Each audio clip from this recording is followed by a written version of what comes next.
Hello, thank you for taking the time to look at this segment of a 9-part series that I'm putting out there just to try to generate some discussion on what it is that we would like for our politicians to accomplish in Washington, other than simply investigate each other, depending on who is in office.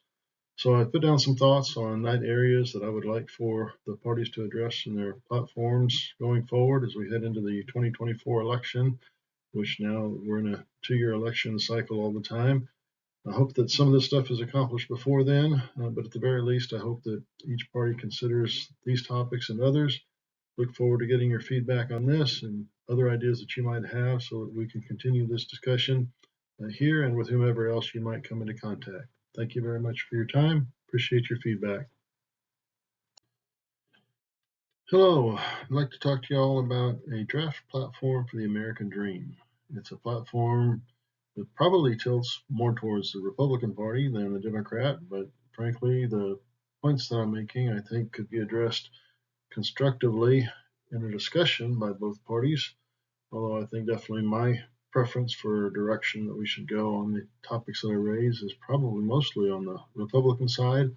Although actually there are some libertarian and some progressive ideas that I think ought to be listened to in constructing what would again probably be ultimately a conservative agenda, and in many ways returning to what I think is a traditional conservative agenda in the context also of a publicly liberal, small l, framing of what we are supposed to be doing in America. So I'd like to talk about some ideas for legislation and action at the federal level to facilitate a new understanding of potential in America.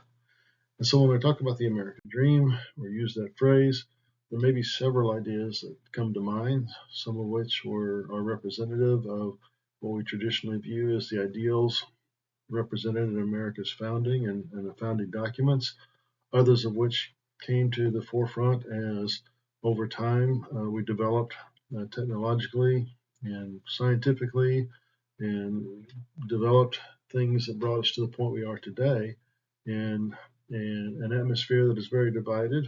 Uh, Historically, divisions have been sharp and distinct and sometimes perhaps appeared to be on the edge of, and one time actually resulted in civil war. But we live in a unique time, unique not just in the context of American history, I would suggest, but the history of the world.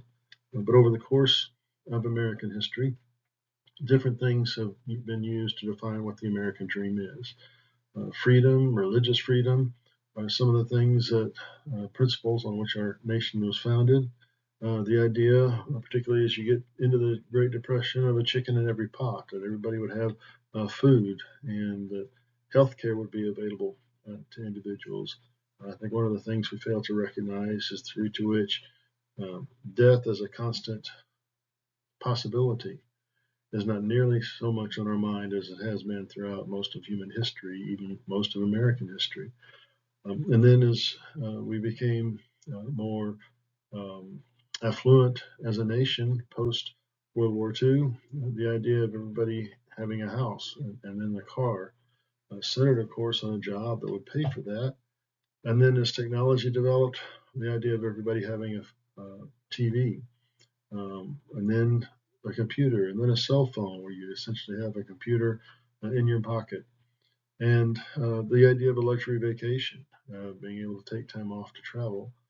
Now, each one of these items individually may or may not constitute a part of what you view as the American dream, but I think overarching all of this is the idea that the American dream was intended to be what people wanted it to be in the context of a relative degree of freedom in relationship with others. And so, what are some of the themes that may have begun to be missing in our effort to pursue or maintain the idea of an American dream? Some suggest the idea is no longer even valid. Well, some of the missing elements, I think, from society today in general that challenge the very concept of an American dream, let alone the hope that it could be realized, include trust in each other, trust in institutions. One of the things over the last 2 or 3 decades in particular that that struck me as odd was how all of a sudden people began writing books, writing articles, giving speeches about inside details of their relationship with other individuals. And sometimes the information that was generated was not just salacious, but information that helped clarify who a person was.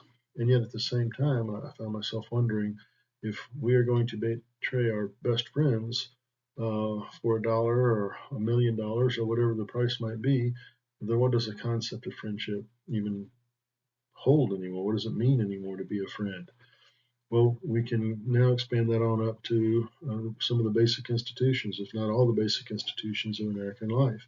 The degree to which we do or do not trust government, the degree to which we do or do not trust the media, the degree to which we do or do not trust science, even as we come out of the pandemic. But all these different uh, institutions, all these different frameworks that historically have offered us a kind of a sense of a trust, a foundation from which to work. Equality, the idea that we should all, as Americans, as human beings, have an equal opportunity. Now, one of the things that government should do is protect each individual's opportunity and ensure that as much as possible, each individual, whatever his or her starting point, has a chance to develop his or her full potential. Another aspect is a shared vision, the idea that as Americans, we can agree to disagree, that there are many issues, some trivial and some fundamentally important, that we may disagree with, but there's a way of living, a way of being human, of being American, that is worth the effort, is worth the time, that the best ideals enshrined in our founding documents and the best ideals enshrined in the people in American history, however flawed they may have been otherwise, that those ideals are still worth striving for and can be achieved.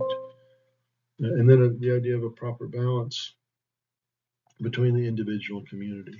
It seems that one of the things that's developed over the last few decades is an insistence on the individual and individual rights to the point that any sense of community, what is owed to, what is generated from community, is lost. While on the other hand, there's a generalized sense of community and social responsibility that tends to ignore individual accountability and responsibility in achieving certain goals and certain objectives.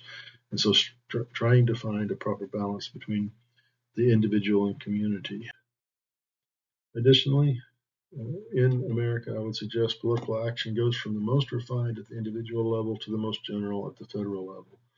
When I was a youngster, which is a few years ago now, one of the common statements that you would hear when people got upset about something was, well, there's no need to make a federal case about it. Now it seems like the objective is to make everything a federal case. And so the idea is that at a national level, we should make policies and rules, laws that everybody has to follow, rather than leaving it as much as possible to each lower level of governance down to the individual and making decisions for myself, allowing you to make a decision for yourself. And if we disagree and it's a minor thing, then that's okay. If it's a major thing, then that may mean that we don't associate together.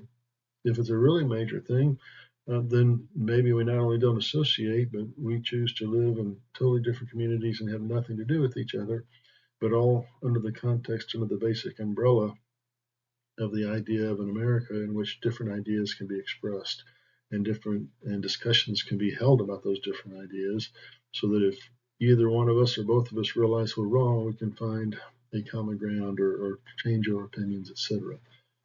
As opposed to one size fits all from the national level on down. Laws should enable the greatest possible freedom for the individual. Again, the centering of the individual in the post Enlightenment period, the centering of the individual as a basic unit of existence, but not divorcing that individual from the community, which serves to facilitate the development of an individual.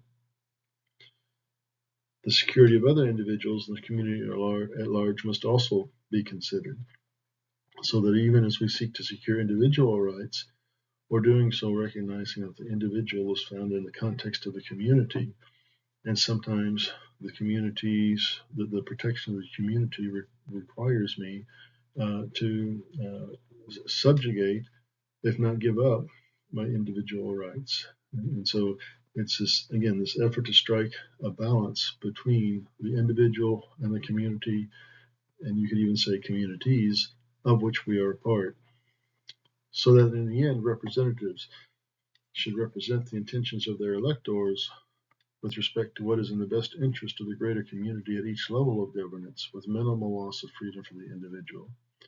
So that at no level of governance should we be enacting rules and policies that go beyond the scope of providing the most general guidance possible in the restriction of or governance of individual conduct or local community conduct. So at each level, top down, federal down to local, and down then ultimately to the individual, every level of governance exerts the minimal influence possible over subsequent levels of governance, and I should say receding levels of governance. And then finally, recognizing that there will always be winners and losers when a law is passed. Now, ideally, the winners are the people who will be acting rightly. Losers will be people who would be acting wrongly, not just with respect to the law, but with respect to what actually ought to be, not just with respect to the law as it's passed, but that the law itself represents the best that ought to be. And of course, everything we talk about, there's multiple levels and disciplines of philosophy we can talk about, et cetera, et cetera. But the idea that we are tailoring laws to favor or disfavor a particular community, as opposed to tailoring laws that allow the maximum possible individual development and growth in the context of community, that becomes a problem. And we'll talk about that more as we get into some specific topics.